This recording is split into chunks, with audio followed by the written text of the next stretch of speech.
the channel, and we are here with another unboxing video. So let's get straight to it. You can see today the box is in excellent condition. This came from Sweetwater, delivered via FedEx. Just got it. So this is a guitar I have been waiting on for a while by a pre-order.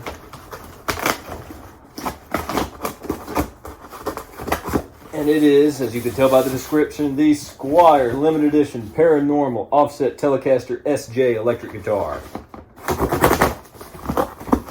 Okay, and I can already tell you that there was no problem with the condition of the Affinity Thinline Telecaster I got recently. This one does seem to be packaged with a little bit more care. So, let's see. Yeah, these guitars were announced probably about 2 months ago. And I've been eagerly awaiting them, especially after seeing the Anderton's video. Excuse me. Let's get that out of the way. So, because the Paranormal series, which usually is updated about every year, has some very interesting guitars. And I, of course, am a big Telecaster fan. And I've only ever had one Jazzmaster, which I really like, but sold for a very good reason.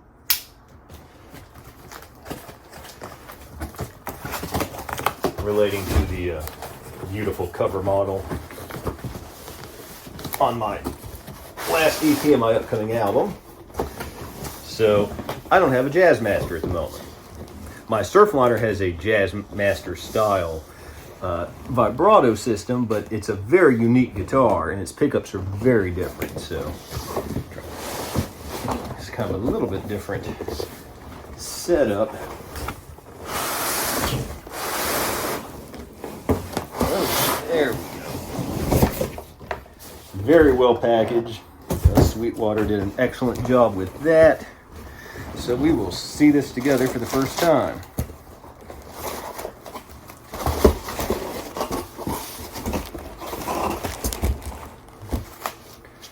Okay, so rubber banded to the headstock, we have this nice extra bit of padding, have the owner's manual, and the Allen keys for the truss rod and saddles.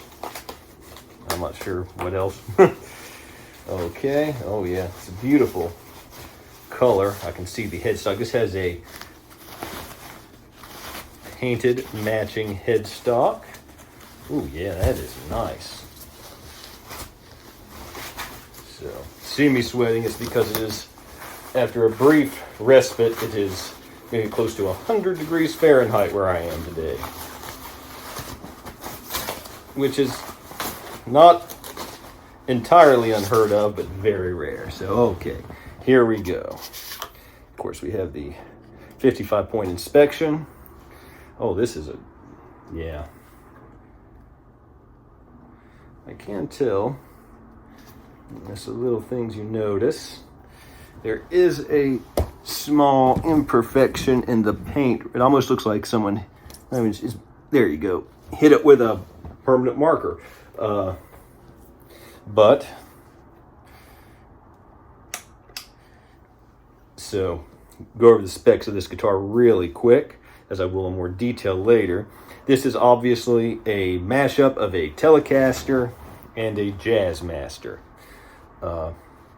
It has control layout of a Telecaster, Telecaster bridge pickup, and a Jazzmaster neck pickup, which I love the sound of a Jazzmaster neck pickup. I've heard multiple people on other YouTube, much bigger YouTube channels, such as Baxter on Casino Guitars, I think the Anderton guys too, even before this came out, talk about how why this should be an option more often is a Jazzmaster pickup in the neck for a Telecaster style guitar. And it's one of those that's kind of harder to do if the guitar doesn't come routed for it, because that's much larger than the cavity of even a humbucker routed Telecaster. So again, we'll go over to more detail later, but it has a poplar body, very light. I'm eager to wait to see how much it is. 3-way switch, has a pull knob here. I think I have to look, and I will before I go in more detail. I think that puts it in series to make this more like a humbucker. Has a Jazzmaster style neck. You can see it has the trapezoid inlays and binding, the beautiful matching headstock. This is ice blue metallic, very comfortable. Let's see. It's almost in tune.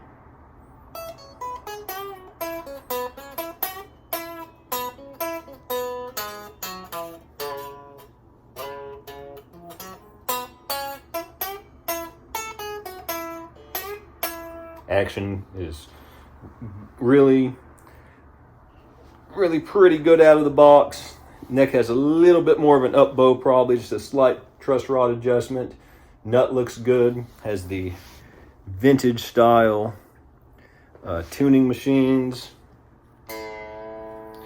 Feel a little bit higher quality than the Affinity thin line Telecaster, but not as good as a true classic gear on a American or Mexican made Fender. Just going over some of the quick details here. Fret ends are good, their frets are very well polished. For a Squier in particular, no real fret sprout. They're a little bit, it won't bother when you're playing, but it would probably get, I'm guessing it'd probably get a 3 on each side on the Phil McKnight sock test. As you can tell, the fret ends are over the binding.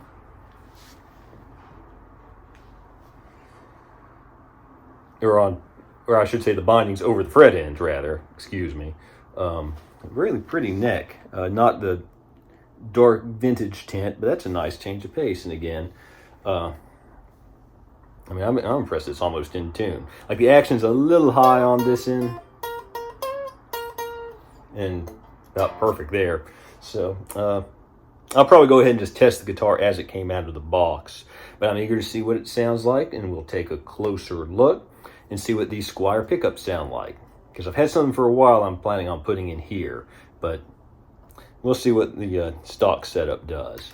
And let me say too, I think this is a great mashup of the features. Before I even play it, I'll say the one feature, like I prefer the Telecaster layout, the Telecaster bridge pickup. I would have loved if there was some way to have the Jazzmaster vibrato system, which might overall be my favorite vibrato system. But in terms of the other aspects, again, the neck pickup, the look, the body contours, I think this is the Paranormal series puts out a lot of great stuff. And I think this is an excellent entry in the line. I'm really eager to try it out. And also, I know that on Andertons, they absolutely love this guitar and the other Paranormals. Another one that's come out is the Troublemaker Tele, which is very clearly like a Telecaster take on a Les Paul, especially. One looks a lot like a Les Paul Custom. I know the Guitarista's channel found a few issues with that guitar, so we'll see how this one does. Take a look under the hood here, and be excited to share this whole experience with you all. So let's get started. Okay, tuned up and plugged into the Vox AC10. The EQ's on about 5. I haven't heard it plugged in yet, so let's go. Bridge pickup.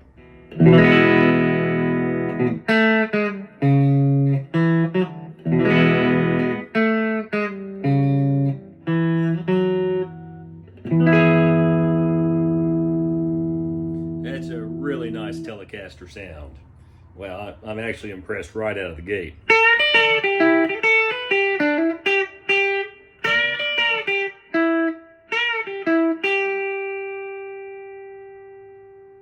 Well, these are Alnico 5 pickups, and I'm assuming they're probably the same ones that are in the classic vibe, so they're a step up from the Affinities, and you can really tell. And also, this guitar has that magic sort of resonance to it when you you know.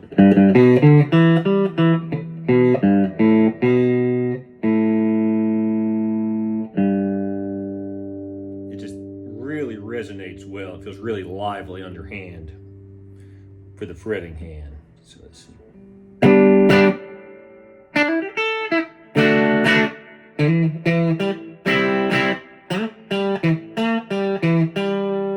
So now let's move into uncharted territory. the middle position with both pickups combined in regular parallel.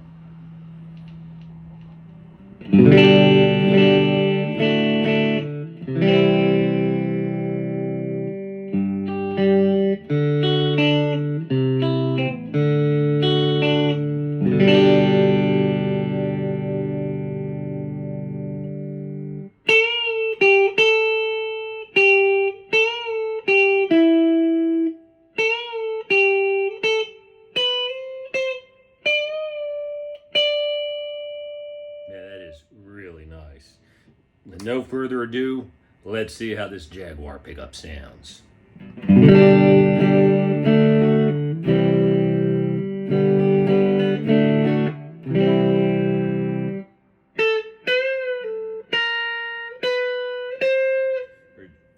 Jazzmaster pickup, rather. This Jazzmaster pickup sounds like a Jazzmaster pickup. Let's see here.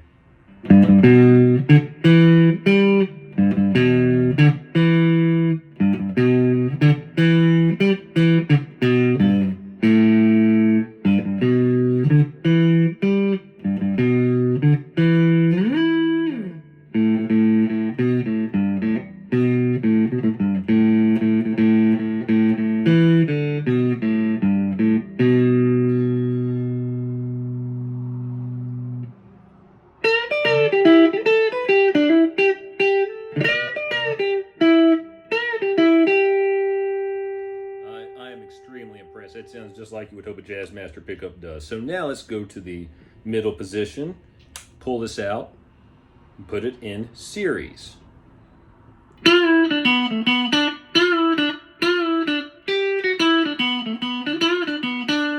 I haven't looked at. That actually sounds like it might be out of phase instead of series. That must be out of phase and not series, so which I haven't looked at the specs yet to see, because I'd actually had seen conflicting things in the information before the guitar is released, but that's still a great sound.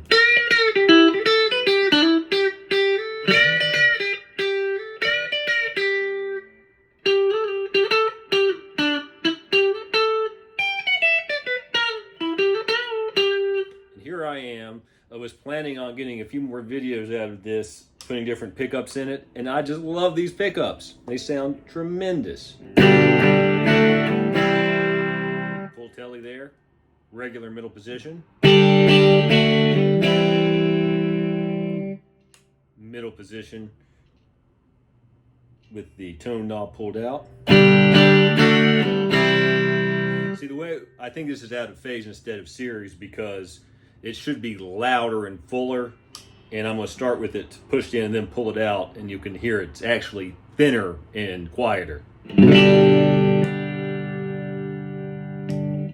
Now, neck pickup.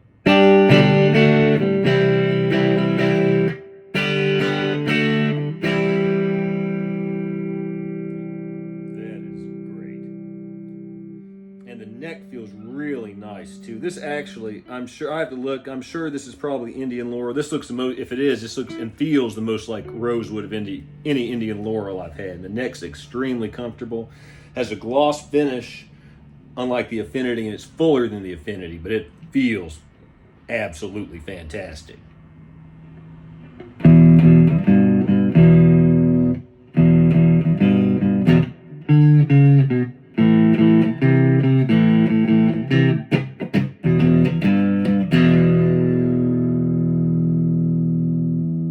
You want to keep playing and playing. I mean, I love that.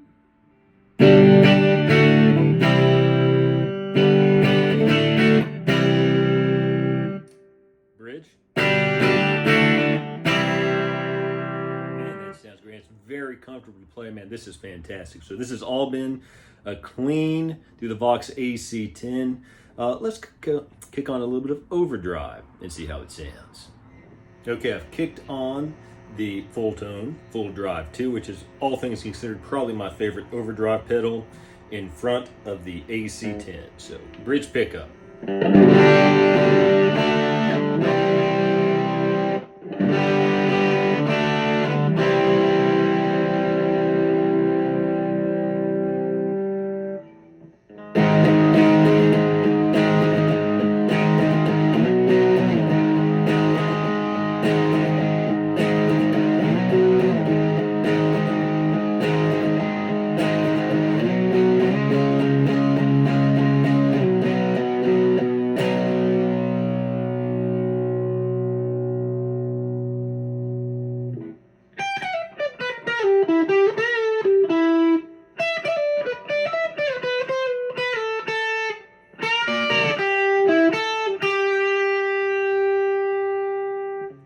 sounds wonderful, and just like a Telecaster should sound. Now the standard middle position.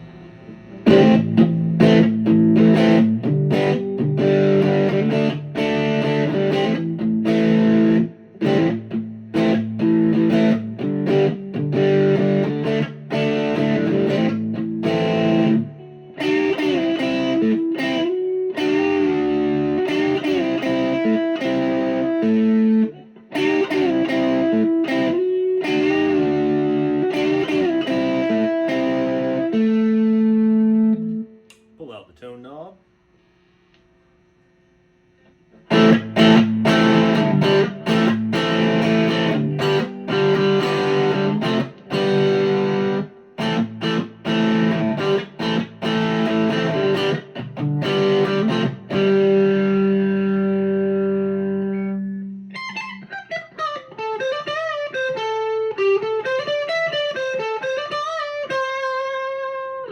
Not a bad sound, but me personally would prefer a series setting to that. But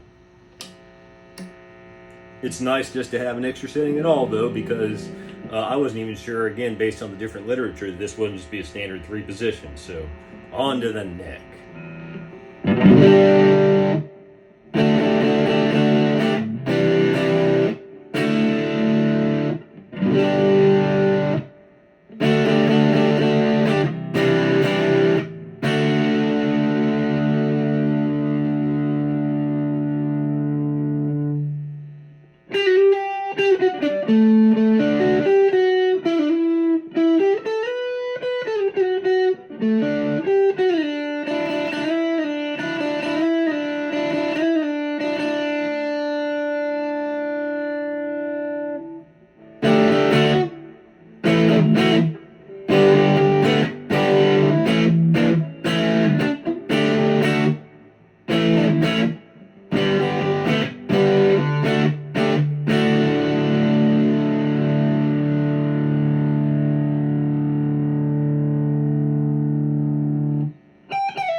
Really impressed. This is exactly what you would hope it would be. Sounds like a great Telecaster with the Telecaster pickup. Sounds like a great Jazzmaster with the Jazzmaster pickup. The in-between sound is good. The neck feels great. It has the comfort of the Jazzmaster body. And the more I play it, even though I get the urge to wiggle the non-existent Jazzmaster vibrato, with the tuning stability and how great it sounds, it's probably even better as a regular hardtail Telecaster, which, again, string through like a Telecaster. So, now I'm going to kick off the full drive and kick on some distortion. Okay, kicking on the ProCo Rat, just the standard one that's about $70, bridge pickup.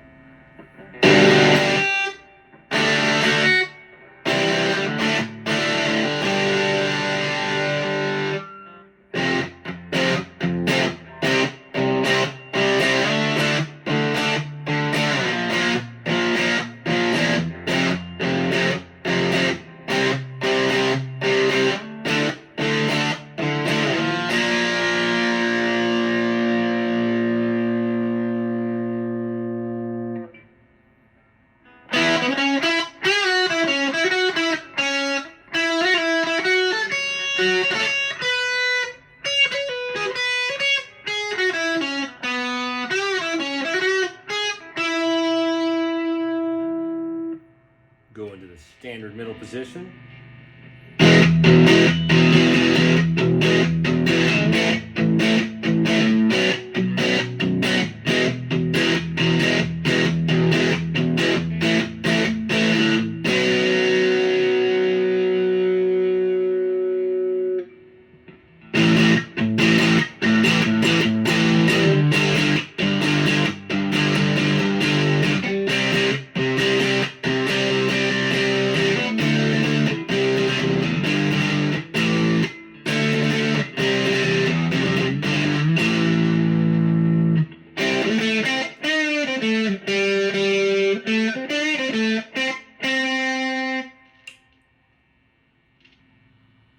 Go into the out of phase.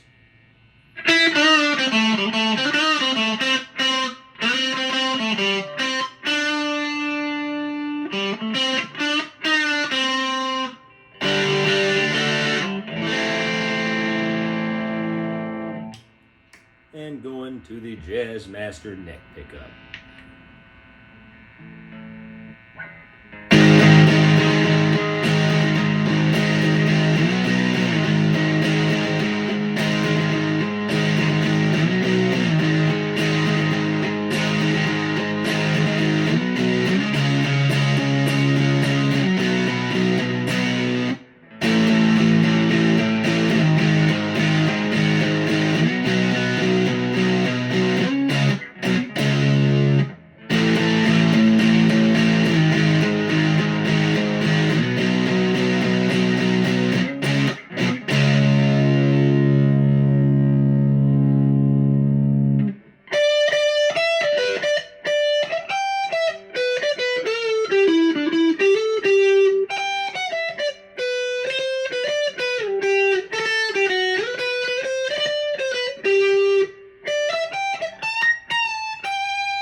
Sounds great.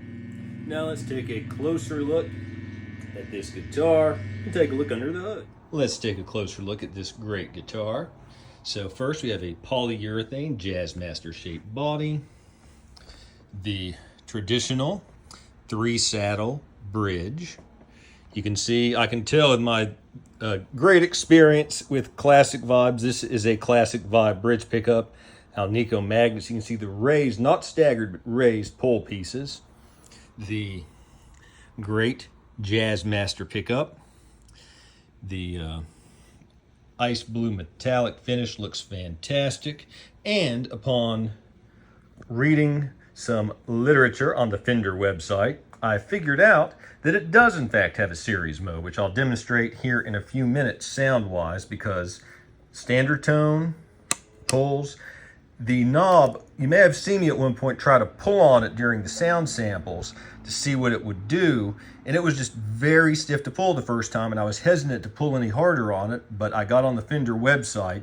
It was Sweetwater said it had a series mode, but it didn't say how to accomplish it from what I could tell, but on the Fender site it said volume knob is series. It was just really stiff that first time, but now it's working really well. So that adds yet another dimension of this great guitar, and we'll check out some sounds here shortly. Otherwise, 3-way switch, feels high quality. Moving to the neck.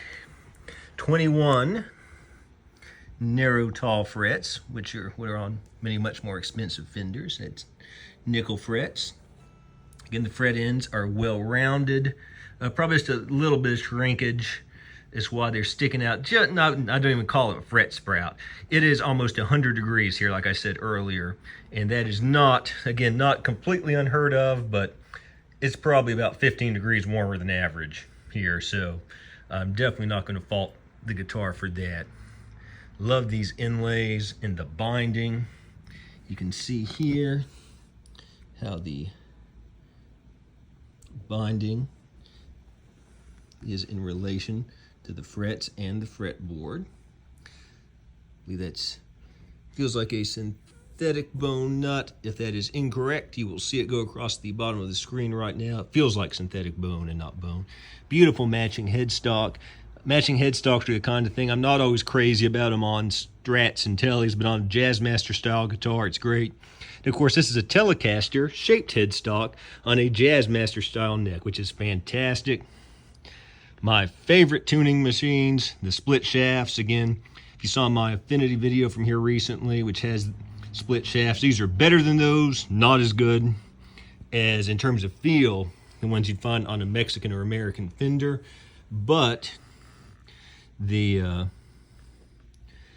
I mean, it has stayed in tune remarkably well. It shows, you can see the nut is cut well, no problems with that. Let's flip it over. Again, we have this mysterious blue dot, but this gives it some character. String through. See the nice, beautiful wood grain on the maple neck. No skunk stripe, so it's properly truss rod inserted through the top under the fretboard, since it is Indian laurel, and that is Indian laurel, but still it looks and feels more like rosewood than any Indian laurel I've ever played, and I've played a lot. If you told me that was real rosewood, I would believe it. Also, as I prefer, dress rod adjustment up here. So now, let's move back down and take a look at what's under the hood.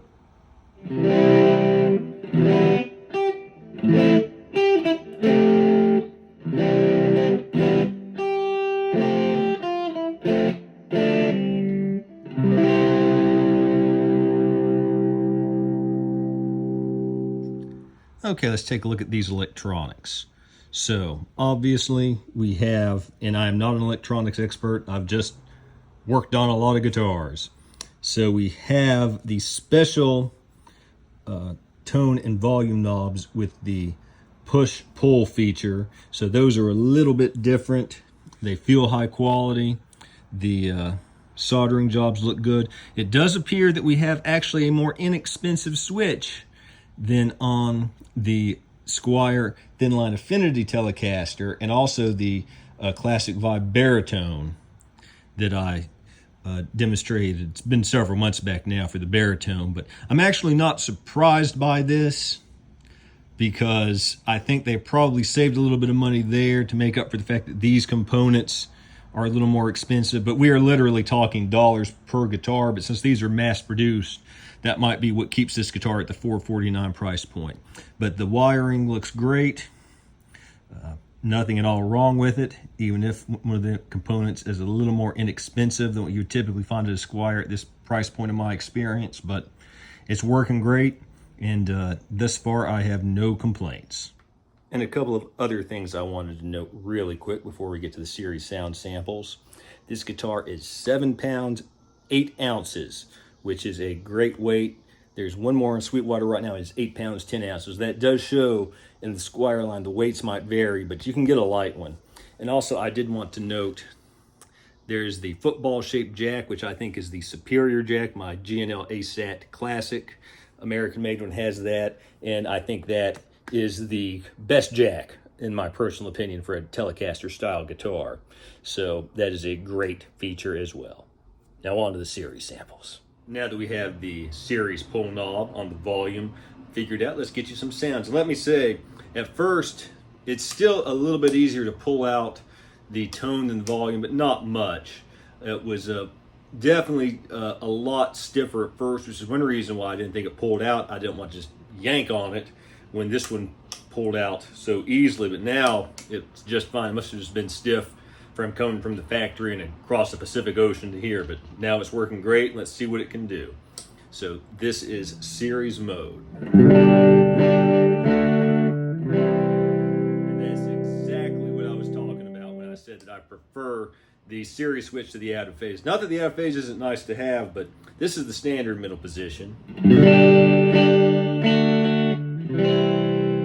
Tremendous sound, crisp, clear, and bright. Pull that out, get series. Fuller, warmer sound, a little bit louder. Not sure how well that comes across with the YouTube compression, but that's exactly what I was looking for. So let's get you a little bit more here in series mode.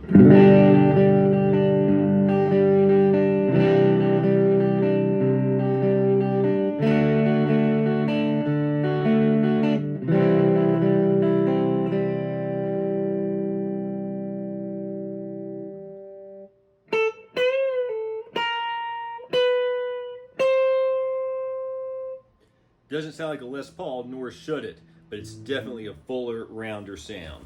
Now, kick on can't quite reach it, the full drive.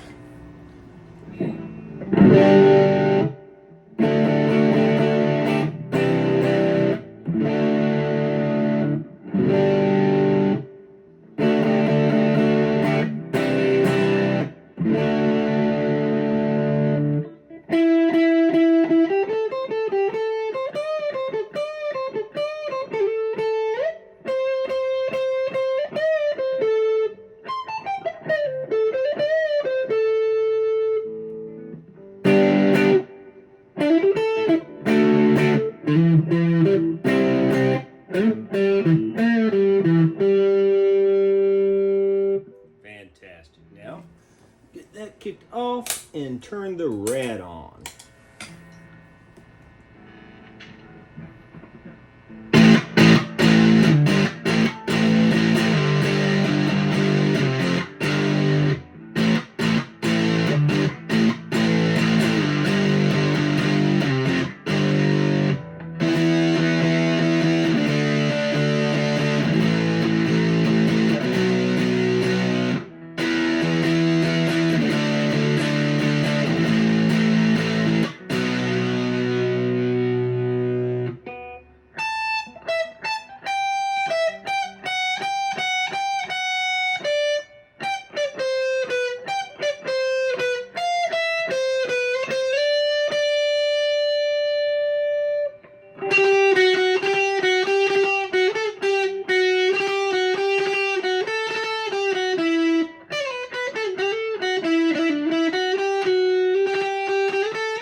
Final thoughts.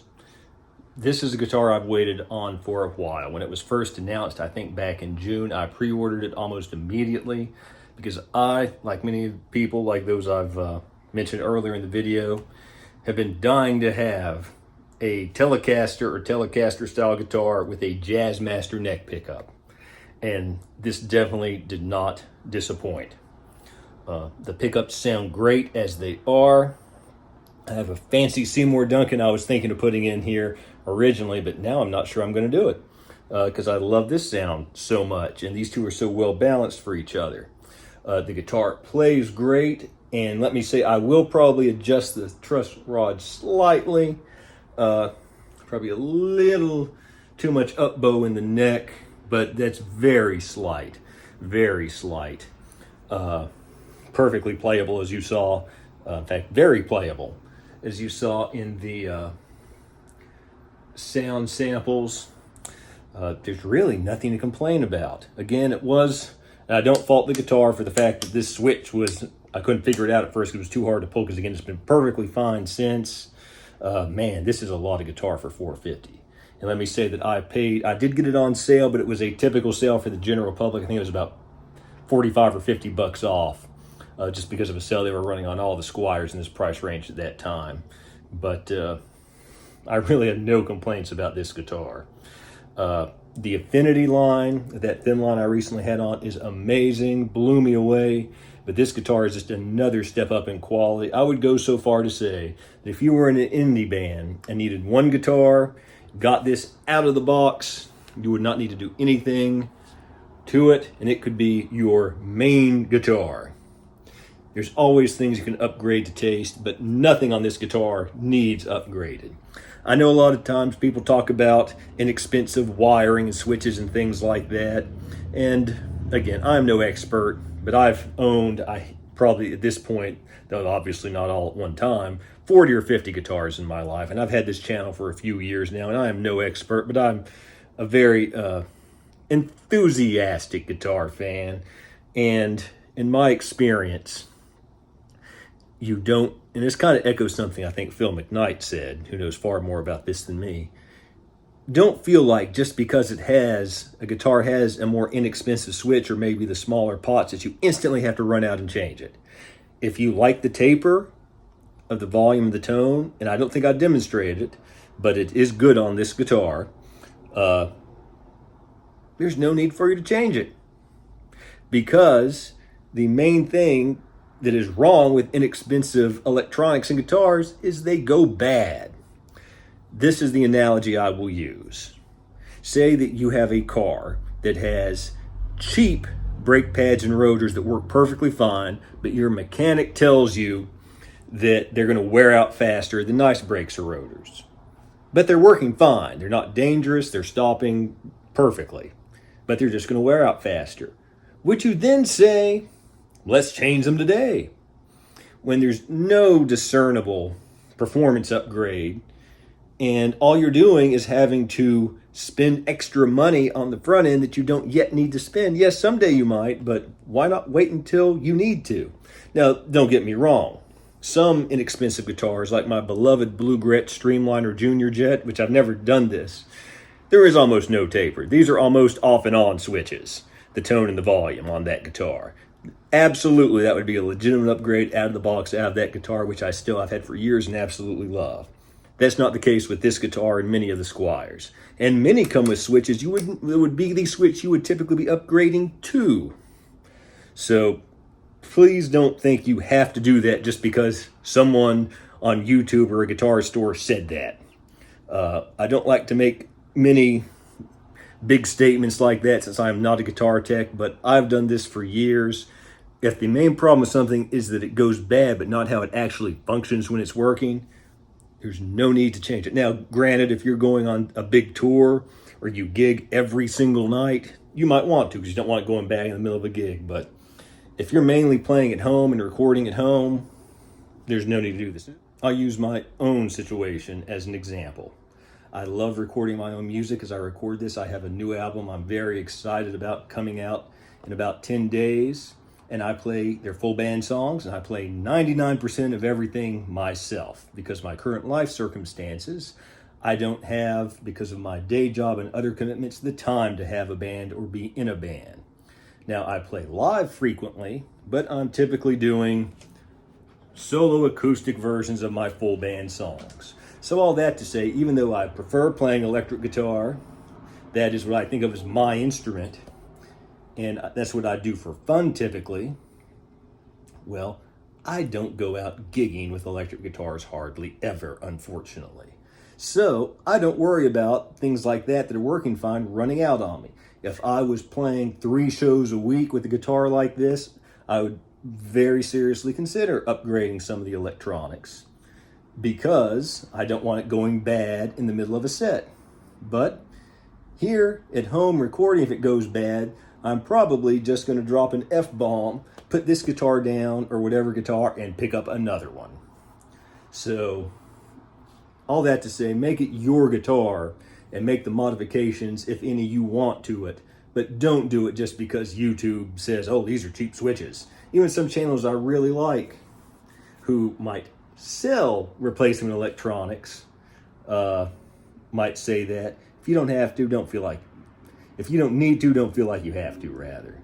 But again, if that's what you want to do, go for it, because I have bought some of those electronics and they are great, and they're definitely better in terms of their robustness of the feel. You can just tell they're higher quality components, but when you strum that chord and want to turn the tone from 10 to 7, it's all the same. So that little rant was just to say that this guitar is just fine out of the box. It could be someone's main guitar without doing anything at all to it. It stays in tune, sounds great. I mean, plays great. I am extremely impressed. And again, this shows that for $450 American dollars, you can get a guitar that is good enough to be the guitar in your arsenal. And I might still modify it just for the fun of it, but it would probably just be the pickups and just because there's something I want to try. I'm not even sure I'm going to do that because I do love the way these are matched together so much. And this neck is great, and I wouldn't change it even if it didn't have a matching headstock. But I'm just really excited about this guitar. It exceeded my expectations. I know Danish Pete loved this exact one when he tried it out, and he has excellent taste. So if you see this as I record this today, and I know this will only be relevant for today, there is one in this color on Sweetwater. And again, get it while you have the chance. These are usually limited edition. The Paranormals usually hang around for about a year, roughly, then they're gone, replaced with something else, and they usually have some pretty interesting ones, like that Troublemaker Tele, even though the Guitarista channel had some issues with it. I think if you got a good one, it would be great. And that's something else, too, just really quick about these more inexpensive guitars. It's just that, as Phil McKnight says, you're slightly more likely to get one that has issues than a full-fledged Fender, say. If maybe, and these are just rough numbers, say if 19 out of 20 full-fledged Fenders might get to you with no issues, maybe 7 out of 8 Squiers will. But still, that's a lot better than it used to be. So if you get a good one of these, and this is a great one, you really have a nice guitar for a great price. So if you have any questions, please leave them below. Please like and subscribe. And until next time, keep on rocking.